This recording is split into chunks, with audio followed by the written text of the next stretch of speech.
Everyone, সবাই কেমন আছো? আশা করি সবাই খুব ভালো আছো। আমরাও খুব ভালো আছি। তোমার অনেক অনেক শুভেচ্ছা, হ্যাপি নিউ ইয়ার সবাইকে। সকালবেলা ঘুম থেকে উঠে এখনও ফ্রেশ হইনি, চলে এসেছি আগে রান্নাঘরে, যেহেতু কালকে পিকনিক হয়েছিল এখানে, সেই জন্য রান্নাঘরের অবস্থা খারাপ। কালকে আর বাসন টাসন মাজিনি, তখন বাজে প্রায় 1:30, সেই জন্য আর বাসন টাসনে হাত দিইনি ঠান্ডার মধ্যে। তো এগুলো এখন মাজতে হবে, তার আগে ফ্রেশ হবো। আর আগে ভালো করে ক্লিন করে নিয়েছি নিচেটা, এই যে নিচেটা ভালো করে ঝাড় দিয়ে নিয়েছি। এখন আর মুছবো না, একটু পরে মুছবো, জলে হাত দেবো না এখন, আগে ফ্রেশ হয়ে আসবো। এই যে বাসনপত্রগুলো কালকে রাতে রয়েছে, তো চলো আগে ফ্রেশ হয়ে আসি, উপরে যেতে হবে ফ্রেশ হতে। আর আজকে তো সবার বাড়িতে কম বেশি ভালো মন্দ রান্না হবেই, মাংস তো হবেই, এটা কমন জিনিস।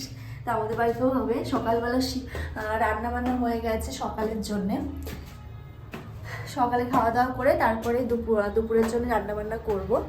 তো চলো ফ্রেশ হয়ে নিই, ছাদে চলে এসেছি। আর আজকের ওয়েদারটা ভীষণ সুন্দর,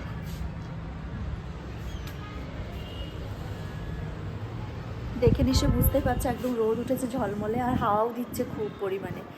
তো চলো ফ্রেশ হয়ে নিই, কষ্ট হয়ে গেছে ছাদে উঠে।